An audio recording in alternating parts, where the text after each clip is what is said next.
to assume positions of responsibility and carry the political man where it stops, where the old people, cool, level-headed guys have stopped the mantle and the cadre will go on. That is, the young cadre of the party will carry that mantle to the promised land. And basically that is UDP.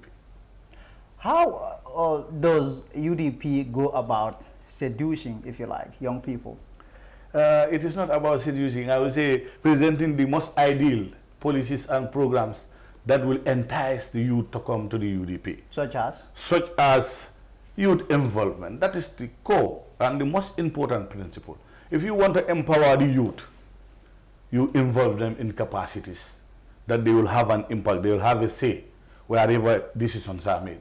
That's how you involve youth. Not the other way around, like how we are used to in this country. The youths are the core, the youths are the future of the country. The future of the country are not even taken care of. Yes. When you look at the allocation to youth and sport in the country, it is very pathetic. If any progressive government who wants to come here and propel development in this country, sustainable development, you have to involve youth. If you want to involve youth without empowering the youth, how can the youth be enticed by you to join your political agenda or your political party? But in the UDP, we've seen it is evident that whatever they say, that is what they practice. But when the youth come, you'll have your quota. It is evident in the councillors election, mayoral election, parliamentary election. Virtually, you have the youngest mayor virtually in the world right now, with Talib Ahmed Bensouda, citing an example. When you go to the parliament, you see people who are just 20, 23, 25 years old through UDP party ticket. So this is what the youth have been crying for so long. Their involvement in capacity and most important position in lawmaking, in decision making, especially at the grassroots and at the other level of government. But these successes that you're talking about, these are in pockets. You look at the country's youth population, it's massive. And the problems, you know, you have a lot of odds that are stacked up against Gambian youth. Problems of unemployment, problems of a lot of issues that our young people are facing.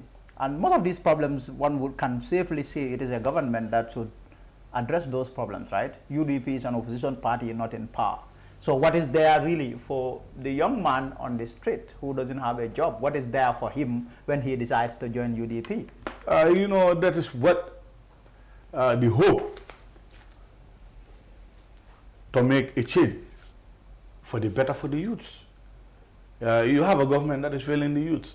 We are a government in waiting. We are a potential suitor to that vacancy that will be there come 2021.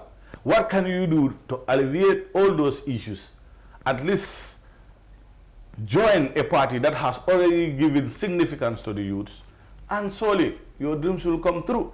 Because as a political party, you are not there to make policies and implement them. You don't have the resources at your disposal to do and implement whatever you want to implement for the youth. But you have a platform that you will sensitize, inform, and a well-informed youth sector will always make the right decision that will suit the youth. And the UDP is the party to follow. Because this is why we have a robust system to empower the youth. We have a system. We empower the youth, reorient them, recruit them, and the most important, retain them until we are at the promised land. So yeah, this is basically. But don't you think that is a little risky? It doesn't make sense to me. You try to convince these young people to join you, telling them that next year we are going to be in power. When really you have that, you cannot assure that 100% that it is you that is going to come to power by 2021. You know, so don't you think you are just promising these people things that you don't even have in your when you look at the political trajectory in this country, yes, it is evident for you here to see that the winning team is very visible. Yes. The winning team, the heart can deny facts. It will always accept the truth. And that is the UDP. It's a party, political party, in waiting for presidency. We have the right ingredients. We have the right environment. We need to inform people. We need to convince those people who are sitting on the fence one way or the other to come to the party that is there for the Gambia. It is very evident. You know, there is one issue that people have in this country. When it comes to the country, don't see partisan politics. When it comes to decision making of who should lead, that is the time you look at it. Don't look at where the idea is coming from. Look at how genuine that idea is. Whether it is a progressive one, it is for the youth, or it's not for the youth. There is a saying, whatever is for the youth should be for the youth. And that is true. UDP has started it.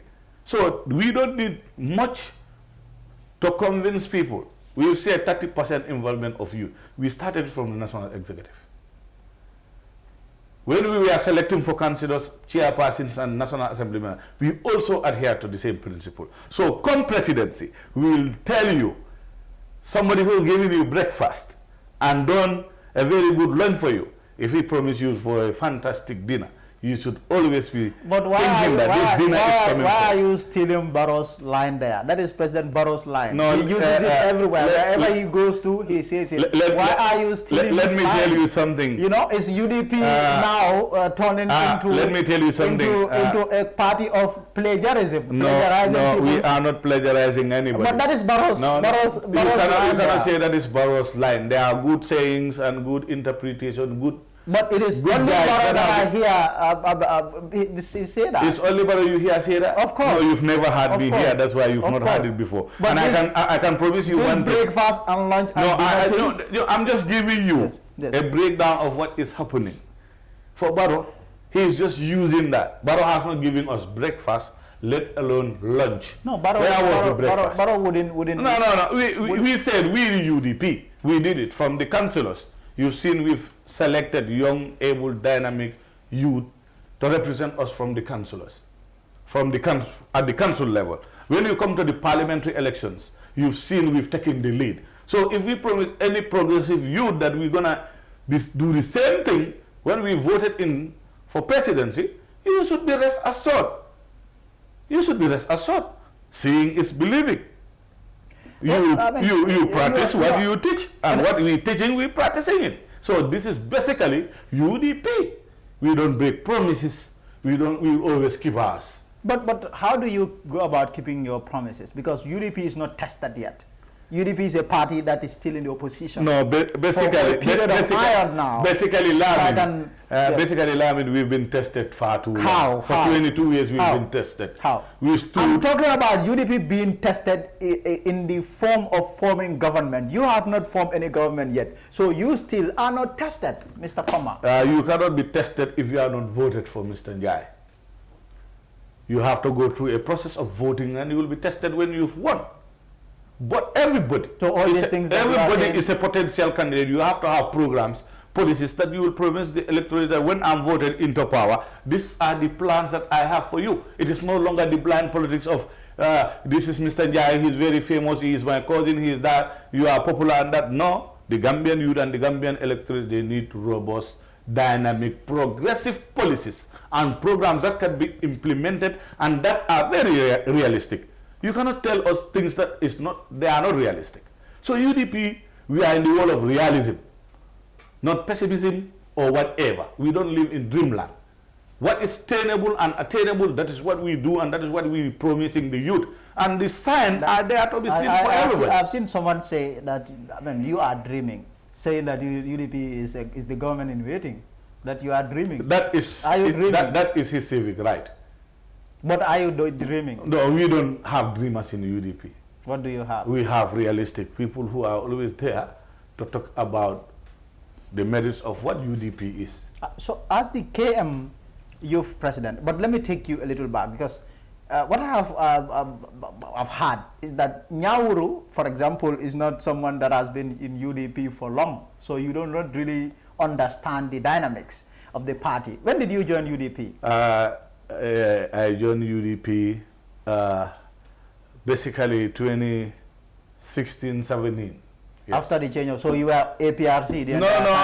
You can say whatever because that one. But are you APRC? Because that is what I was not APRC. But how is that? Basically, you are APRC. At the moment that is not even important. But you are APRC. I will give you an example. Let's put that. I will give you an example. You are APRC. Yeah, that's fine.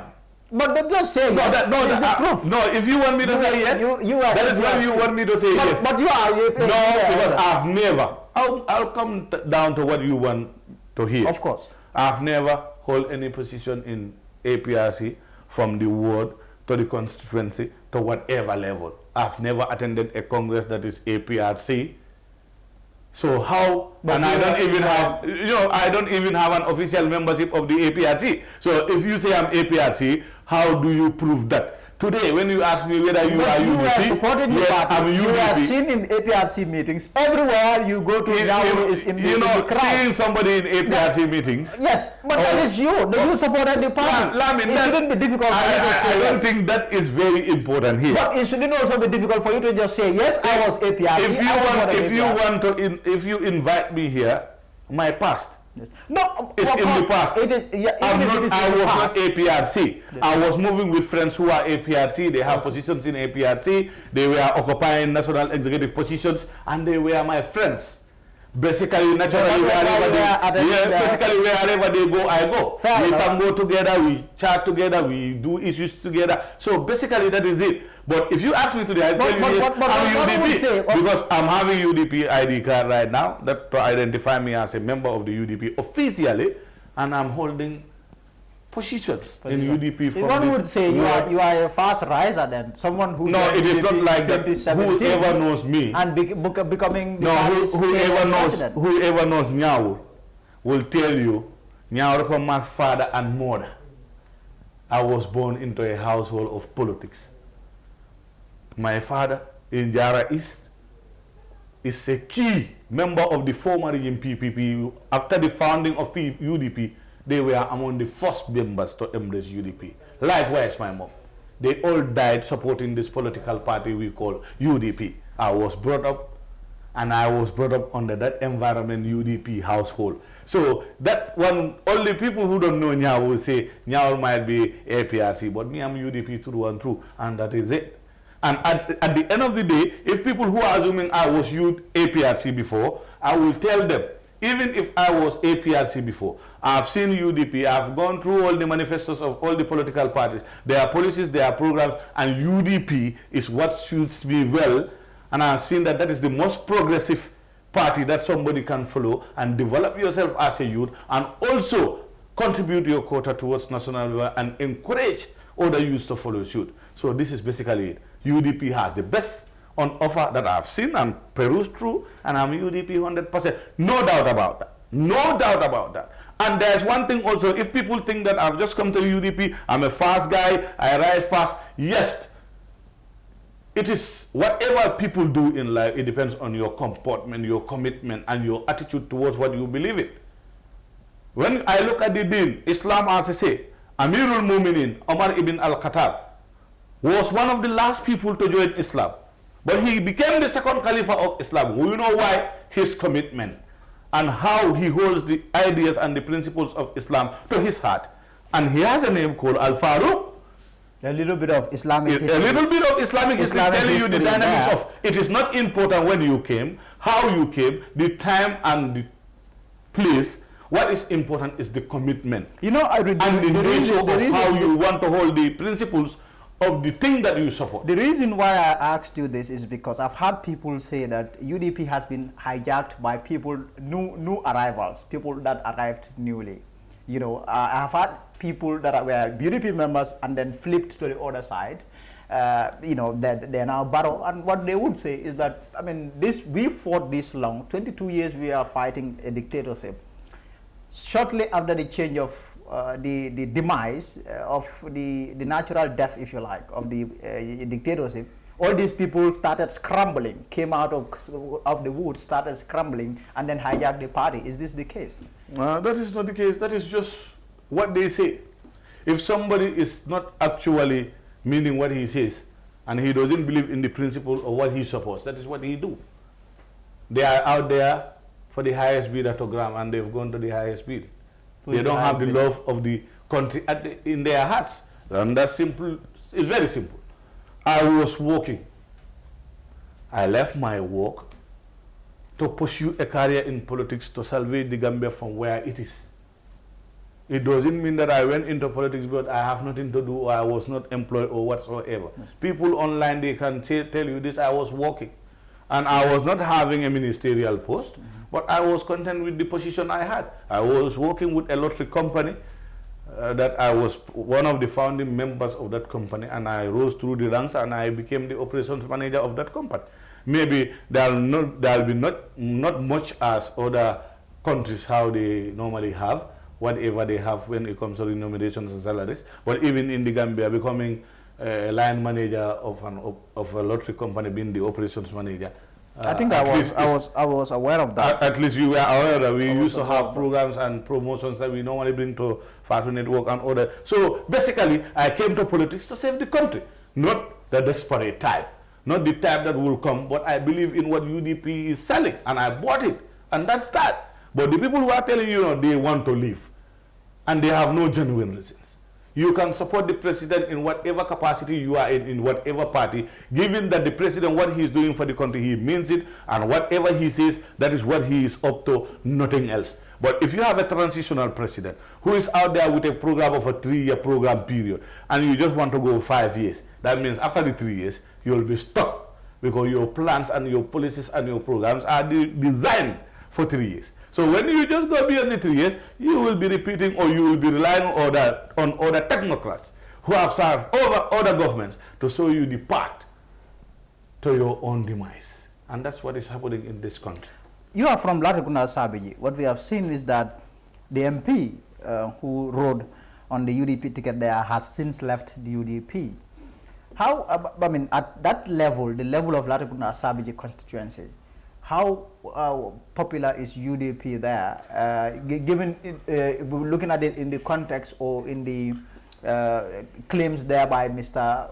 Sekou Marong, the National Assembly member, that, you know, I mean, he's still very much popular, meaning he has the massive support in Latrikunda Sabiji, meaning a lot of people might have started to abandon UDP for him. Is this the case?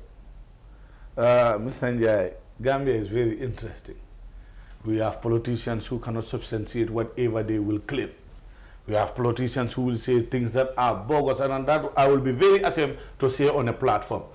Sekou knows very well he is the most unpopular, most unappreciated guy in Latrikunda Sabiji constituency. We don't need people who are. We don't need people. What evidence I have? Sekou knows. But you will just come here wherever he goes. He will be saying things that are not founded. My brother, you've not been voted into office by any political party but UDP. When you part ways with UDP, how can you be the most popular guy there? And as of the current statistic, we are the party with the highest number of voters in that area.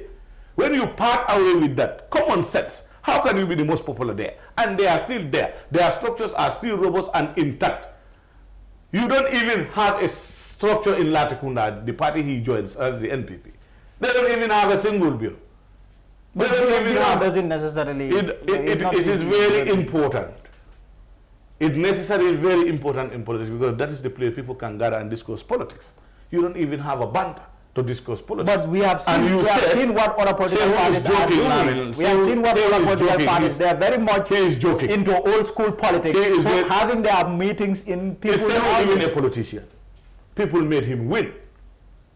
I can tell you this, without the UDP, nobody knows Sekou in Latrikunda.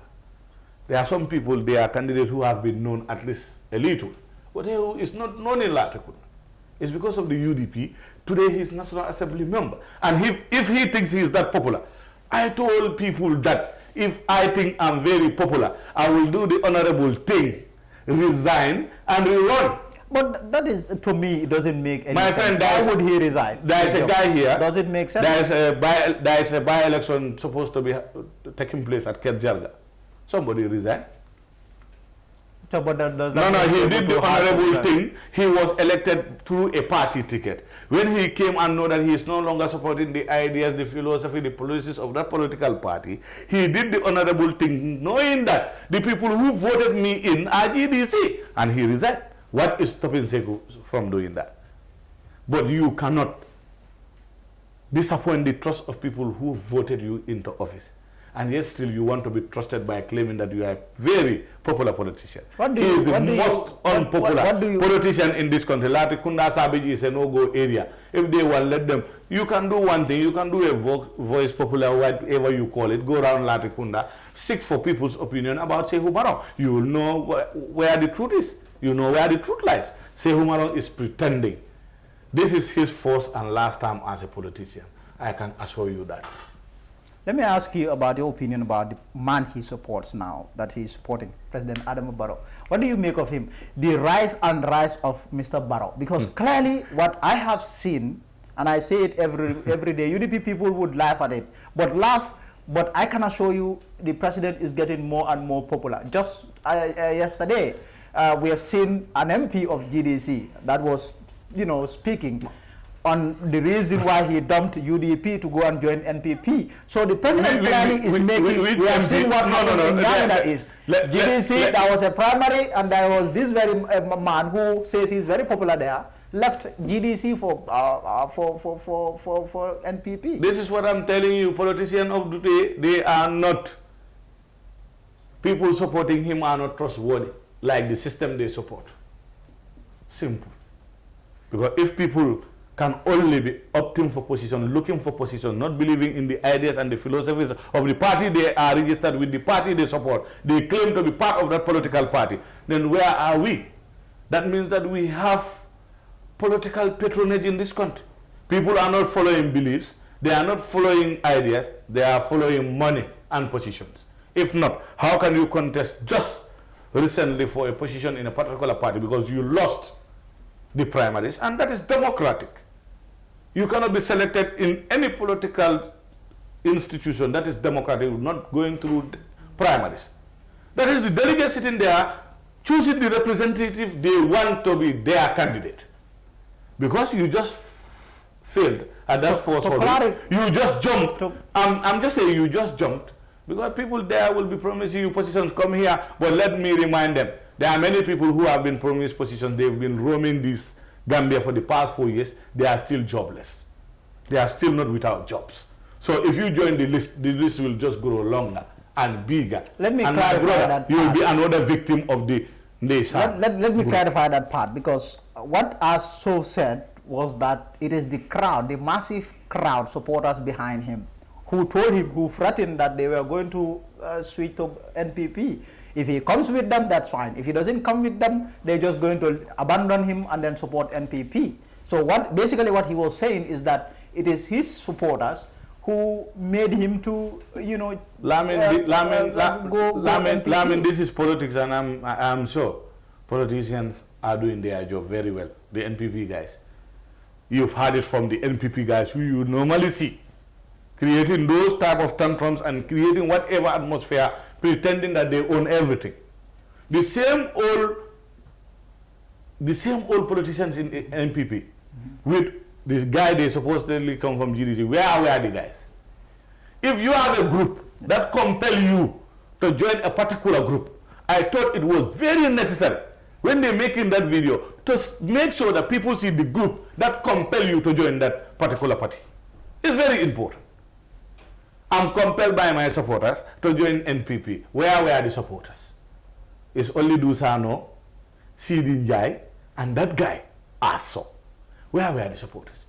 I think it is common sense for anybody, if you were compelled by a group, that say, just look, bro, look at the group behind me.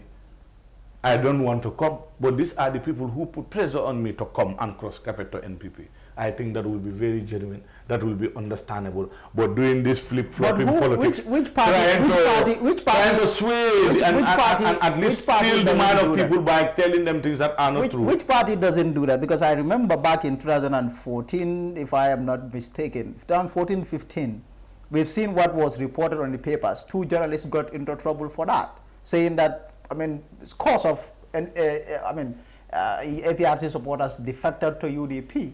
And nobody saw these people. Nobody saw any crowd. No. UDP claiming that dozens of supporters of APRC defected to their party. That put the 2 journalists in trouble. Remember, one was in Marina also. So meaning all parties are guilty of that. Lamin, let me tell you something. We don't play politics of deceit, deception, lies, and stories. When UDP say this number of people join UDP, we'll show you a footage. We'll show you a group all the time. That is what they think. That is what they claim to have happened. But that was not the story.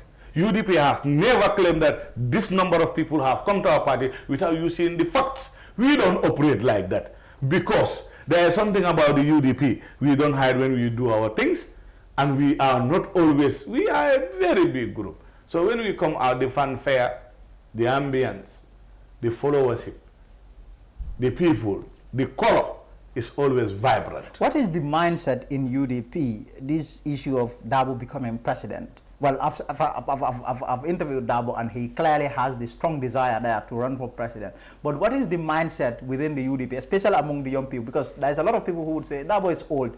Let him step aside and allow a young person to run. But let me ask you about the mindset in UDP. That is not the mindset in UDP. You're talking about the mindset outside. Fine, I can understand. What is the mindset? The mindset in the UDP, all for one, one for all. And whosoever the masses want, be the youth, the women, or the old folk, that is what we follow suit. So there is no dictatorship in UDP. People are not compelled to love people. People are not compelled to vote for people. But people, nobody can control the love people have for people.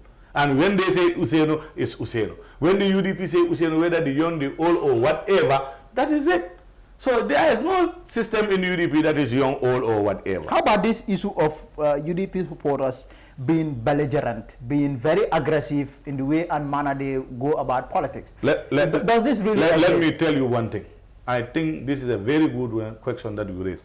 Gambians should start being themselves. Let's be realistic here. Let's speak the truth and fear God. Politics. Nowadays in this country, you might have groups within all political parties who might be engaging in certain issues like that. But openly, there is only one political party whose people are flagrantly doing this, insulting people, and that is the NPP. My brother, when you go to the social media, openly you've had people go at our party leader. How many times? In front of the president. Why are people always claiming UDP doing that when you have no evidence? You can play me any audio, you can play me any video that you've seen, and you've seen a UDP guy uttering obscene languages like that. Recently, by Sankari, Fatoumata Suwari, the list goes on. Fatoumata Dewa, National Assembly member. The list goes on.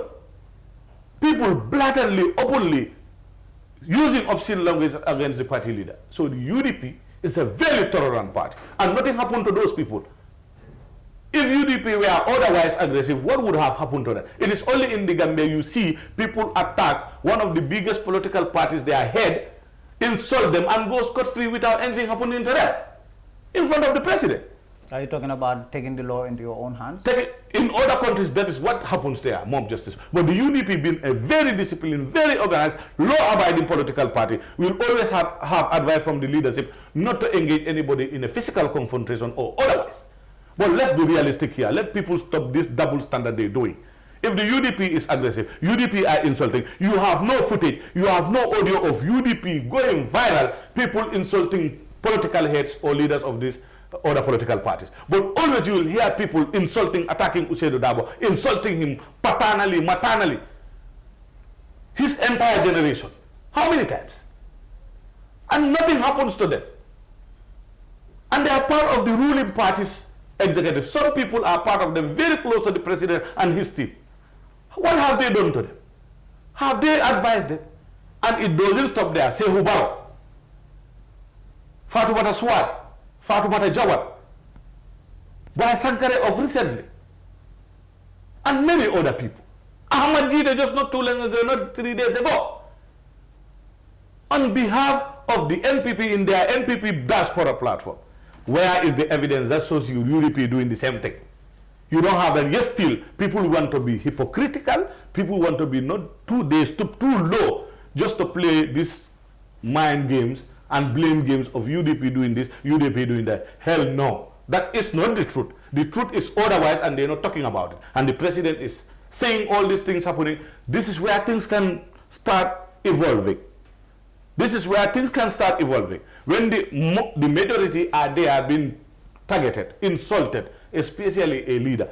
Let Gambians stop there, this type of protest that they do. You don't hear UDP people, responsible people in UDP, go at party leaders insulting them like that, openly in the public space or in the public domain. Politics can be tricky at times. Things can happen in between when people have loggerheads or they have confrontations. But not like this blatantly, without anything being said about it. They're condoning it, they're accepting it. Sometimes it happens in front of the president. I will be laughing. You telling me that it's UDP. Those people are UDP. Give me one, play me one that I can at least say this is the UDP. Who in the UDP? When and where? I have numerous ones. I had asked you about the president, your opinion on him and how he's running this country. My opinion about him, able. He can't, and he said it earlier. I don't have the capacity, I don't have the know-how, I don't have the education to carry this country. I'm leaning on the technocrats around me who can steer the affairs of this country to the other level. And suddenly you start dropping all those technocrats from the bus, you start picking people and putting them on the horse, and the horse is failing and fading because the energy is running out. This is what is happening in this country. We know what is happening in this country. But politics of buffoonery and sycophancy are things of the past in this country. We will not condone it. You cannot condemn something for 22 years and yet still you come to be the architect and the principal actor in issues that you've been condemning. Is that progressive? They are not trustworthy.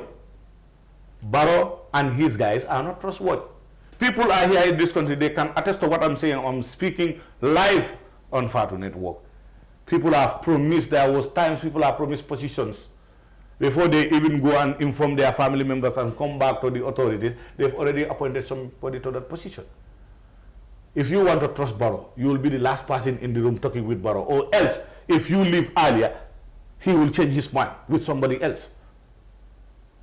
It is not about us. It's about him not being consistent enough. Whatever he says, he will do something otherwise. Some people here, I'm saying things and they know what I'm saying, have been promised that they will be as ambassadors to the Kingdom of Saudi Arabia. When they went informing their family before they came back, somebody was appointed there. Some people were promised missions to be serving as head of mission and a diplomat in New York. They end up being what, I don't want to name names before they say, the guy told us. But they know what I'm talking about. They know this happened in this country. Minister of Agriculture, somebody was promised, he was informing his people before he even gathered his things, somebody else is appointed. And the presidency doesn't even have the courage to face those people and tell them, I did this, I wanted to give you this, but sorry, this is what happened. A leader like that, should he be trusted? How many promises were made here by Adam Barrow and he didn't fulfill anyone? From the Wi-Fi, the Barrow Bridge, the bag of rice for 700, and all these numerous commissions with their recommendation. There is no problem in initiating commissions, but not implementing recommendation is just as equal as not initiating any commission. How many things under the carpet? The cocaine case under the carpet, the arms issue, Abubakar Jawara under the carpet, a diplomat raping a Gambian guy under the carpet, Haruna Jame shooting under the carpet, Farababanta issue under the carpet, 3 years under the carpet, the 3 years promise under the carpet. What can the Barrow administration tell the Gambians? A serious Gambian that you can, they have come to us again with another program telling us to give you another mandate. No serious Gambian, I mean, will even listen to this group. They mean no good to Gambia. Only what they are good at is enriching themselves. Somewhere they are hungry. They are trying to enrich, grab, take. Where are we heading to? You asked. I'm telling you, as we are speaking now, there are budget appropriations bills that we are sent to the National Assembly. But I've seen only in this country, they will never retire budgets. You will not know whether they have deficits or surpluses. Wherever you have budget, at least you cannot spend exactly to the last butut.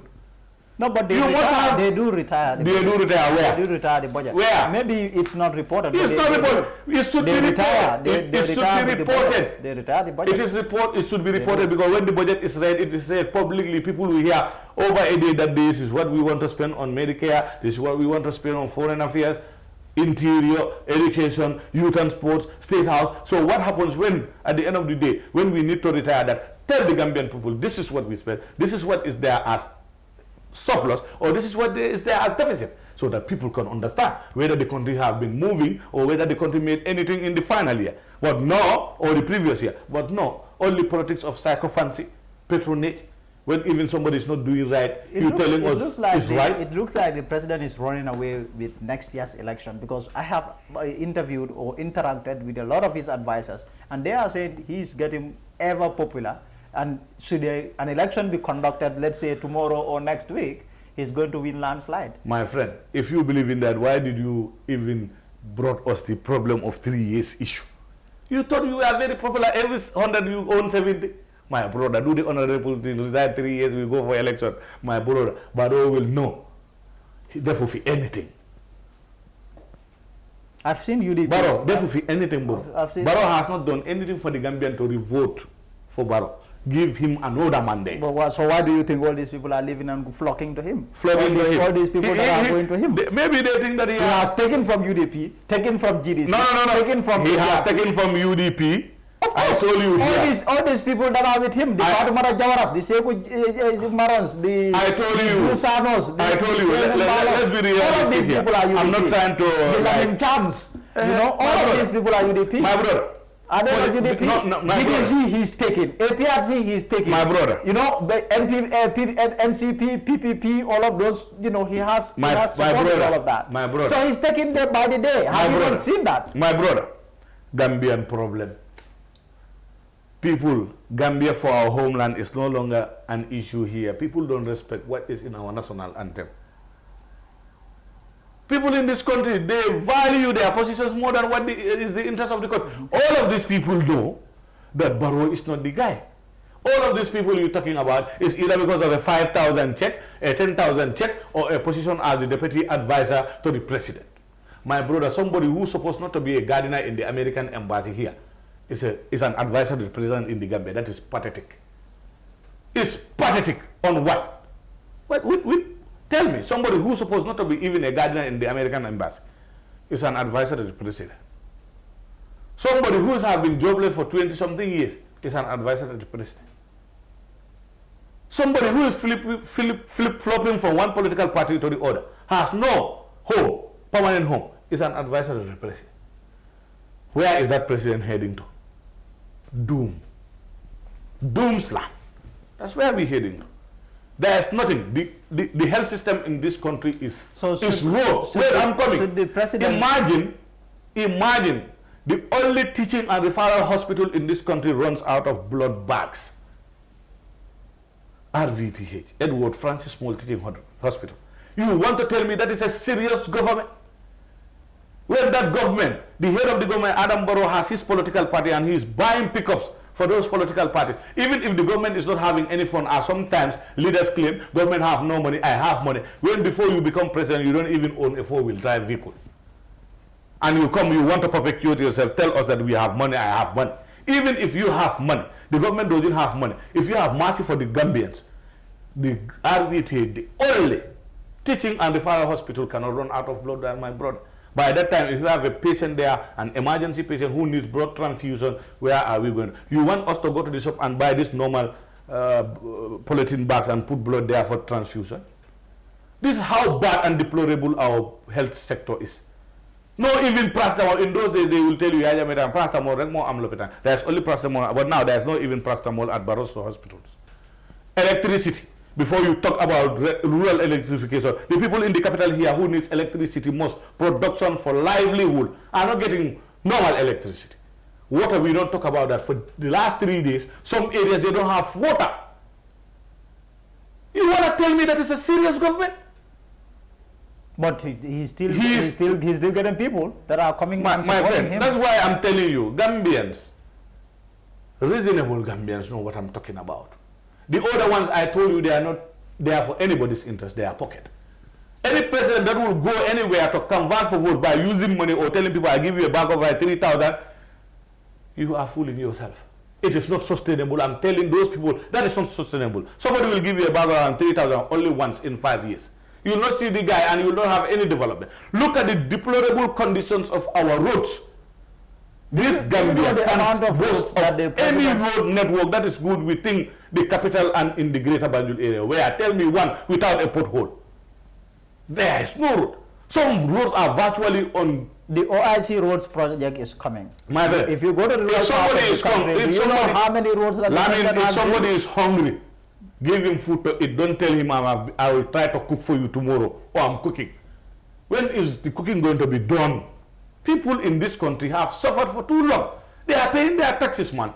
But you are diverting necessary funds that is meant for sustaining the society and the public for your own personal. You are saying that if UDP were in government, all these problems that you're talking about would not have been existing? No.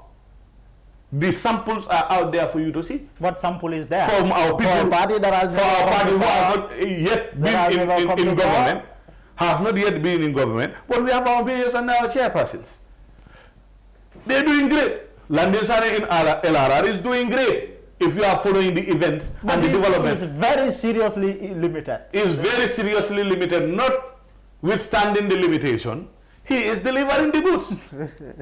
Okay. Talib Ahmed Bensouda, notwithstanding the limitations and government interference in the work of council, is very evident. Even the subvention. Doing a good job. I'm coming gradually. Yeah. I started from LRR coming down, from Fode Danjo URR coming down. Yes. Rohimali Glow for her, she is a beacon of hope for all women. Yes. And she is registering unprecedented achievements when it comes to women empowerment and development in Banjul.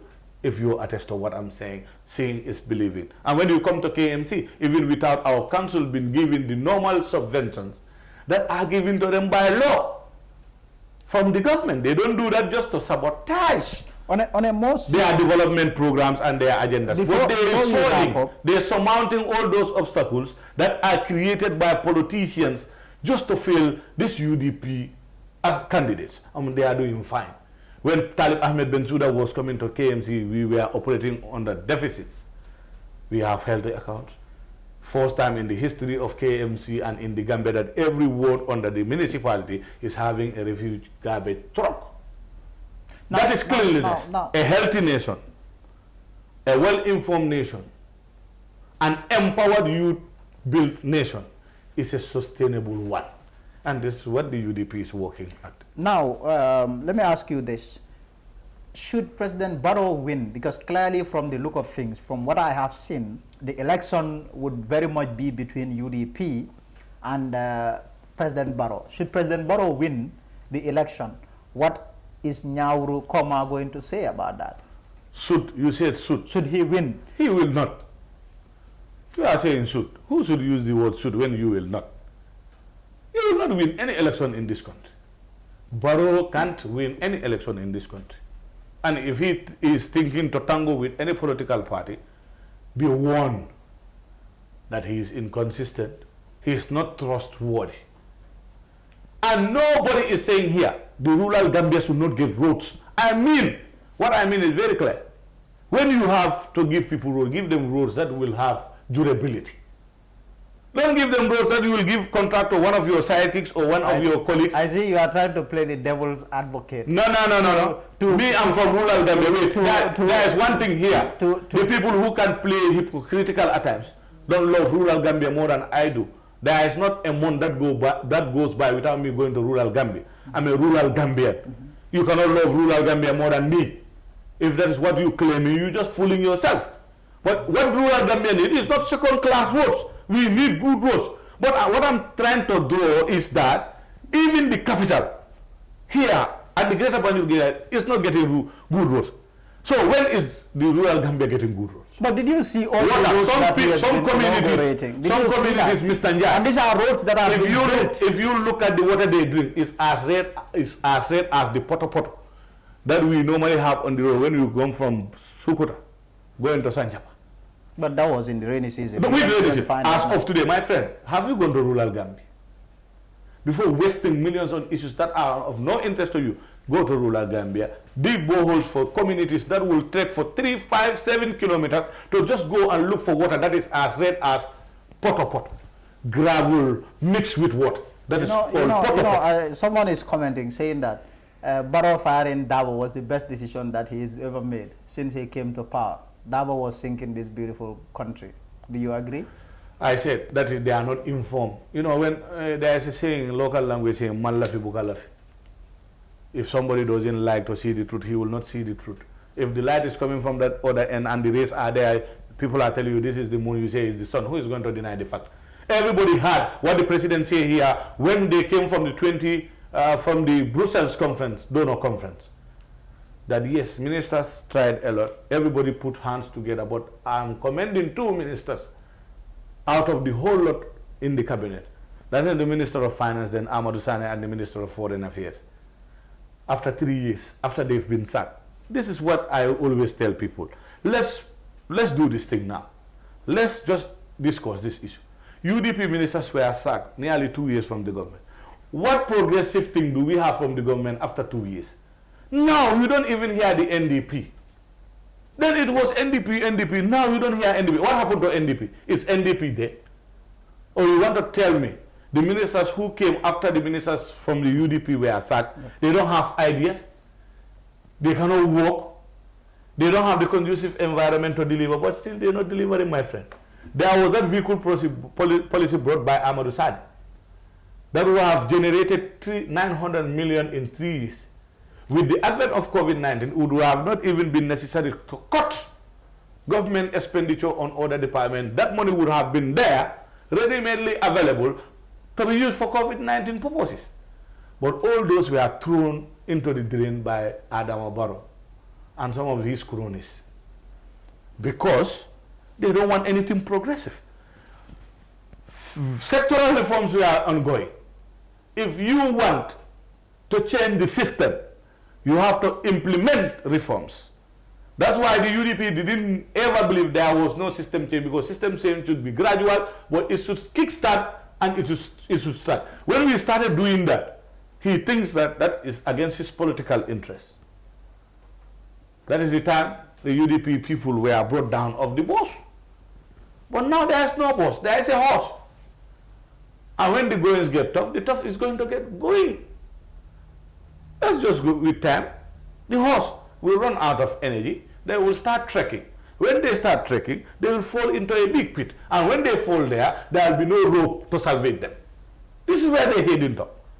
From the boat to the boss, to the boss, to the horse, from the horse, on foot, on the foot, and on the foot, into the pit. Interesting how you are describing all of these things. Amazing, amazing, really. But on a more serious note, what we have also seen is that we are in a pandemic, a coronavirus pandemic there. But it would appear that, I mean, all our political parties are really not bothered much. We've seen your party campaigning. You guys, I mean, you people are everywhere campaigning, launching bureaus, political bureaus, laying the foundation stone of political offices. And I understand at the weekend too, you have another big, massive event lined. Why are you defying the coronavirus odds, knowing that how serious this disease is? And you are busy campaigning. I'm very disappointed. Yes. The CEO of this country is the first guy to violate all the coronavirus regulations by calling people to lay foundation. We are a political party. If the president doesn't see any harm in violating the rules, we will also follow suit. So you will also violate? We are not violating, we are imitating.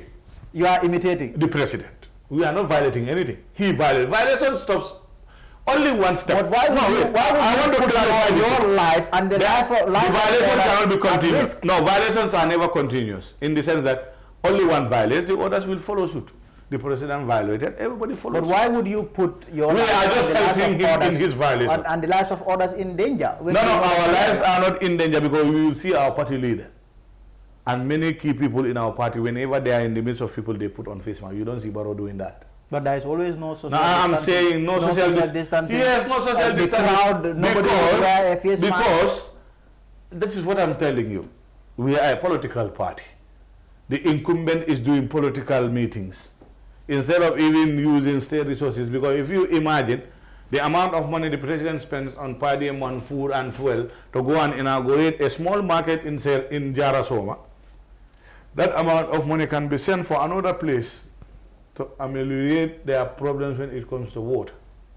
They're not doing that. Somewhere you can even send the permanent secretary of local government and lands. You want to have a full entourage, a full convoy, just go there for what? Barrow Mofinio. Barrow came here and did what? Nothing. And this is the truth, Mr. Njai. Let's be realistic in what we do. The whole problem in this country is the presidency that should be serious in reforming, should be serious in national development to make it a smooth sailing for any president that is coming after the transitional period, maybe 3 or 5, because he defaulted the 3 and he want to go 5. But you're not busy working, you're not busy concentrating on issues that are of national interest, but you're busy when UDP has a laying foundation, they go. You see the stark number, you see a huge crowd following the UDP, it goes viral, you want to organize a meeting in the State House. When you go there, organize a meeting in State House, suddenly a state minister come and make bogus statements, irresponsible statements, irrational statements. Your final comments. My final comment will be for Gambians to wake from whatever that is holding them back. I know some are well informed, but some are still there. They are been deceptive. They have been deceived by people. What is happening here, everybody is seeing. The cost of living in this country is terrible. The average Gambian can no longer buy fish from the market. The fish now, that is a marine resources that Gambians rely on, for the poor people rely on to make ends meet daily, is more expensive than meat in this country. That's how deplorable our marine situation is. Look at our marine reserve that we have in this country. It's virtually given to foreigners. They do whatever they do there at will without no control, without whatever.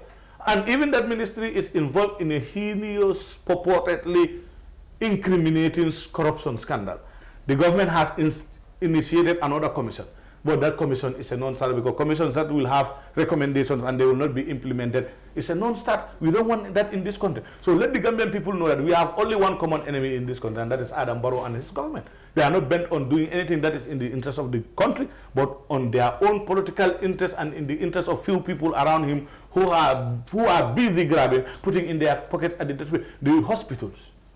We have virtually a crumbling medical setup in this country. Healthcare system crumbling. Job employment opportunities. We have deplorable. We have like many losses when it comes to post-harvest loss in this country. What is the government doing about that? They should have industries that are created to control post-harvest spoils in this country when it comes to the mango season, the orange season, and the watermelon season. What is stopping the government from doing initiatives that will yield foreign exchange for this country and create job employment opportunities? Apart from our sister forces like the immigration, the police and the army, which government institution here will recruit more than 50 people per year? We don't have the capacity. We are busy following politicians and political parties, not busy working for the country. When you are paid by the taxpayers, and let the president stop deceiving the Gambian people, going around in his political platform, telling them issues that he can do. The president of the country is the poorest man in this country. Whatever he has is the taxpayers' money that pay him. How can you go around and tell people that I've given you 3,000 before, I'll come and give you extra 3,000 on a political platform when you know that actually that is not happening? That money is from the World Bank and the United Nations, $30 million US. The government just subvented only $1 million US, make it $31 million US. To be distributed among certain families, the most vulnerable families during COVID-19. How can the president take ownership of that? How can the president stand in a platform and tell people, I'm giving you this when he has nothing? I'm telling you this. The president of countries are the poorest people. The food they eat, the clothes they wear, the houses they sleep in is paid by the poor taxpayers around in the country. So let the governments in this country, let the citizens also know that the government doesn't do them favor. It is what they ought to do for them. It is their derived right Nobody can deny them that.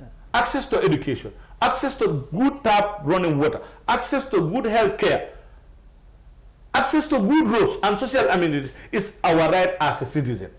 It is not something we should be waiting and begging for governments to do for us. Let people know that.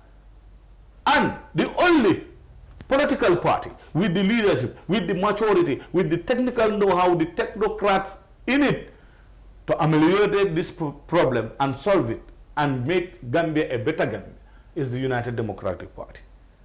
Surely you've seen the blueprint, the hallmark in other areas that have been led by UDP candidates and UDP mayors and chairpersons, and where UDP has a say. Notwithstanding, UDP also is still going to contribute its quota by sensitizing and making sure that the Gambian people are informed. And wherever we see something that is not in the interest of the country, come rain, come sunshine, we talk about it. And the Gambia, we should all be policemen, jealously guide our national documents, especially our ID cards.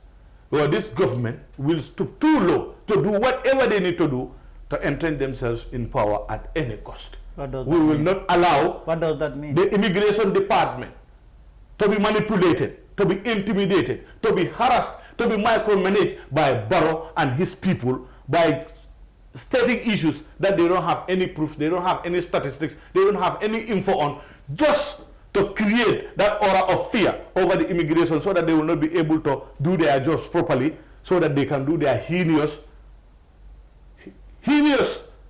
and very hypocritical mind that they have against the Gambian people. We won't allow that. If they have evil intent, they have very bad intent by using those departments to empower themselves by issuing people who are non-Gambians ID cards to be able to have access to our voters card. Woe betide them. Let every Gambian, we know each other in this country. The Gambia is one global village.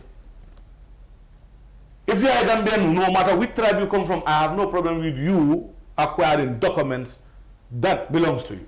But if you are non-Gambian, stay away from our national documents. If the government, you think what you're doing, people don't know about it, stop doing what you're doing. You can't intimidate anybody. You can't put us anywhere. This Gambia is for all of us. Never again in this country. It's not just a slogan. It is something that is in us. It is inculcated in us. It is deep down in our system. It is brought by this new Gambia. And this new Gambia we're talking about, we all fought for it. So nobody will claim to be a lion killer. When the lion was being killed here, you are somewhere else in Senegal, busy killing chicken. Here, we the lion killers are saying no to that. Mr. Nyawuru Komma, thank you for taking your time really to come to our studios. Appreciate it. Thank you. Thank you. All the time, for the service of our great nation, the Gambia, I will always be available to say things that are not meant and geared towards castigating anybody, but just to say the bitter truth as it comes.